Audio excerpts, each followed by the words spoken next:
Hello बच्चों, let's read the question. First is center of gravity of body is the point at which the weight of the body acts.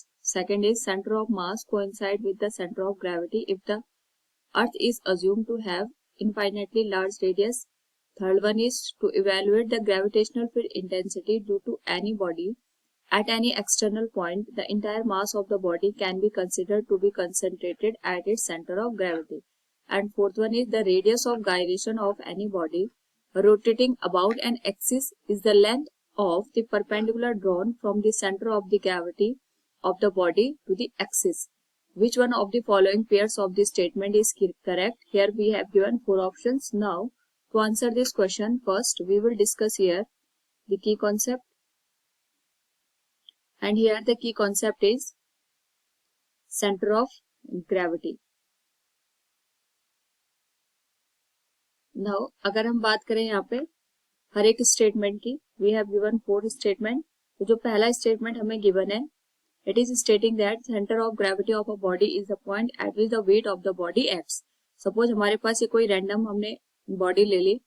इस body में हमारे पास different different particles होंगे. तो एक point हमारे पास हम यहाँ पे कंसिडर करते हैं जहाँ पे जो पूरी हमारे पास यहाँ पे बॉडी का जो वेट होता है वो कंसंट्रेटेड होता है.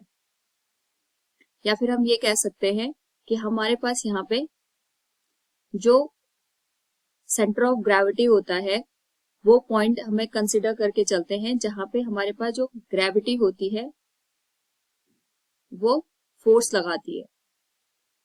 यानी हमारे पास इस पूरी बॉडी का एक पॉइंट ऐसा होगा जिसपे पूरी बॉडी का जो वेट होता है दैट इज m/g, वो हमारे पास यहाँ पे एक्ट करता है. इसी पॉइंट को हम यहाँ पे सेंटर ऑफ ग्रेविटी का नाम देते हैं. तो सेंटर ऑफ ग्रेविटी हमारे पास यहाँ पे वो पॉइंट होता है जहां पे होल बॉडी का जो वेट होता है वो कंसंट्रेटेड होता है. So we can say here जो हमारे पास फर्स्ट स्टेटमेंट है इट इज ट्रू. नाउ अगर हम डिस्कस करें यहाँ पे सेकंड पॉइंट को, the second point is the centre of mass coincide with the centre of gravity if the earth is assumed to have infinitely large radius. तो अगर हम centre of मास की बात करते हैं तो सेंटर ऑफ मास हमारे पास वो पॉइंट होता है जहां पे होल बॉडी का मास कंसंट्रेटेड होता है. यानी अगर हम बात करें यहाँ पे किसी भी ऑब्जेक्ट की, उस ऑब्जेक्ट में हमारे पास डिफरेंट डिफरेंट यहाँ पे पार्ट्स होंगे या फिर मटेरियल हमारे पास वहां पे मौजूद होंगे. उन सारे मटेरियल की अगर हम बात करें तो एक पॉइंट ऐसा आता है जहां पे हमारे पास पूरी बॉडी का मास कंसंट्रेटेड होता है. नाउ अगर हम बात करें यहाँ पे सेंटर ऑफ ग्रेविटी की, तो सेंटर ऑफ ग्रेविटी हमारे पास वो पॉइंट होता है जहां पे होल बॉडी का जो हमारे पास यहाँ पे वेट होता है वो एक्ट करता है.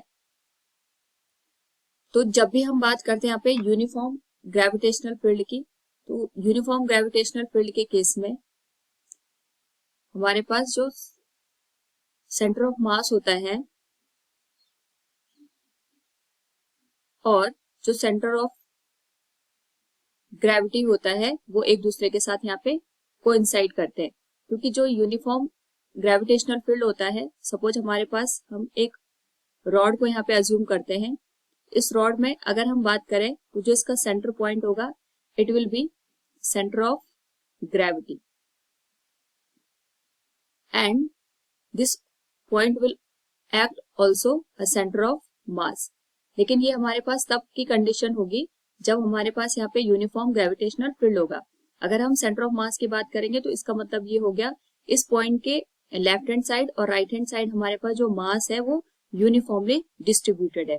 और अगर हम सेंटर ऑफ ग्रेविटी की बात करते हैं तो इसका मतलब ये हो गया इस पॉइंट के अराउंड अगर लेफ्ट साइड की बात करें और राइट साइड की बात करें तो दोनों साइड हमारे पास यहाँ पे जो ग्रेविटी है वो सेम फोर्स से यहाँ पे काम कर रही है. लेकिन अगर हम यहाँ पे नॉन यूनिफॉर्म ग्रेविटेशनल फील्ड की बात करते हैं तो नॉन यूनिफॉर्म ग्रेविटेशनल फील्ड के केस में सपोज हमारे पास सेम रॉड हमने यहाँ पे अज्यूम करी है. इस केस में भी अभी हमारे पास जो सेंटर ऑफ मास होगा ये सेम पॉइंट पे हमारा लाई करेगा. लेकिन अगर हम नॉन यूनिफॉर्म ग्रेविटेशनल फील्ड की बात करें, सपोज यहाँ पे हमारे पास ग्रेविटेशनल फील्ड की वैल्यू ज्यादा है और इधर साइड हमारे पास ग्रेविटेशनल फील्ड की वैल्यू कम है. यानी जो हमारे पास लेफ्ट हैंड साइड आएगा उस पर ज्यादा फोर्स लगेगा as compared to the right side. यानी हमारे पास जो ऑब्जेक्ट होगा अगर हम उसे बैलेंस करना चाहते हैं तो हमें इसको इस तरीके से यहाँ पे रखना पड़ेगा ताकि जो लेफ्ट हैंड साइड हमारे पास पोर्शन आया है वो हमारे पास यहाँ पे जो ग्रेविटेशनल फील्ड है उसके यहाँ पे कांटेक्ट में कम आए, और जो लेफ्ट हैंड साइड वाला फील्ड है जहां पे हमारे पास ग्रेविटेशनल फील्ड की वैल्यू कम है वहां पे ज्यादा पोर्शन इस रॉड का लाई करे। यानी अगर हम देखें तो इस केस में हमारे पास जो सेंटर ऑफ ग्रेविटी है ये इस पॉइंट पे लाई करेगा। तो अगर हम देखें तो यूनिफॉर्म ग्रेविटेशनल फील्ड के केस में हमारे पास यहाँ पे जो सेंटर ऑफ मास है और सेंटर ऑफ ग्रेविटी है वो सेम पॉइंट पे लाई कर रहे हैं, but non uniform gravitational field के केस में हमारे पास सेंटर ऑफ मास और सेंटर ऑफ ग्रेविटी डिफरेंट हो जाते हैं। सो फ्रॉम द गिवन क्वेश्चन हम यहाँ पे कह सकते हैं सेंटर ऑफ मास और centre of gravity always not coincide with each other, यहाँ पे यूनिफॉर्म ग्रेविटेशनल फील्ड होना जरूरी है। So we can say the statement second is false. So अगर हम यहाँ पे स्टेटमेंट थर्ड को देखते हैं, to evaluate the gravitational field intensity due to any body at any external point the entire mass of the body can be considered to be concentrated at its centre of gravity. यानी हमारे पास अगर हम gravitational field intensity की बात करते हैं, gravitational field intensity हमारे पास force per unit mass को इंडिकेट करता है।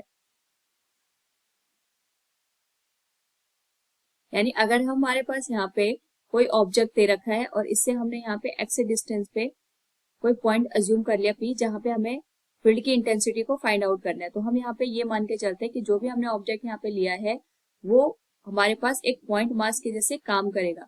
यानी जो भी हमारे पास यहाँ पे ऑब्जेक्ट हम कंसिडर कर रहे हैं जिसके थ्रू हमें यहाँ पे इंटेंसिटी फाइंड आउट करनी है, वो हम ये मान के चल सकते हैं कि जो ये ऑब्जेक्ट है ये हमारे पास सारा का सारा वेट इस पॉइंट पे यहाँ पे लाई करेगा। या फिर हम कह सकते हैं कि जो भी ऑब्जेक्ट हमने यहाँ पे कंसिडर किया है उसका सारा का सारा वेट इस पॉइंट पे कंसंट्रेटेड है, और इस पॉइंट को हम यहाँ पे सेंटर ऑफ ग्रेविटी का नाम दे देते हैं।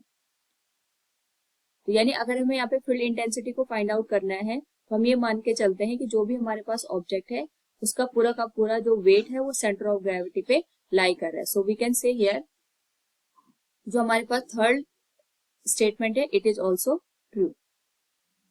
नाउ अगर हम डिस्कस करें यहाँ पे फोर्थ स्टेटमेंट को, the radius of gyration of any body rotating about any axis is the length of the perpendicular drawn from the centre of gravity of the body to the axis. तो अगर हम radius of gyration की बात करते हैं तो radius of gyration हमारे पास, suppose ये रैंडम हमने कोई ऑब्जेक्ट ले लिया, इसके रिस्पेक्ट में हमारे पास ये एक्सिस है, और इस एक्सिस से अगर हमारे पास यहाँ पे डिफरेंट हम पॉइंट को अज्यूम करके चलते हैं, और अगर हमें यहाँ पे रेडियस ऑफ गायरेशन को फाइंड आउट करना है तो रेडियस ऑफ गायरेशन हमारे पास डिपेंड करता है दो चीजों के ऊपर, एक तो मोमेंट ऑफ इनर्शिया के ऊपर और दूसरा हमारे पास यहाँ पे जो मास ऑफ द बॉडी है उसके ऊपर। तो जो हमारे पास रेडियस ऑफ गायरेशन है ये बेसिकली हमें रेडियस को इंडिकेट करता है about the centre of the axis जिसके अराउंड हमारा जो ऑब्जेक्ट है वो रोटेट करता है। लेकिन जो हमारे पास स्टेटमेंट गिवन है उसमें हमने यहाँ पे परपेंडिकुलर लाइन तो ड्रॉ करी है, बट उसके साथ साथ हमारे पास जो रेडियस ऑफ गायरेशन है it also depends upon moment of inertia. ये हमारे पास मोमेंट ऑफ इनर्शिया पे भी डिपेंड करता है। तो वी कैन से हियर जो हमारे पास फोर्थ स्टेटमेंट है it is false. So from the given question we can say here which of the following pairs of statement is correct. Option first is true, option second is false, option third is true, and option fourth is false. So we can say option B will be the correct answer. Hope all you understood it. Thank you and best of luck.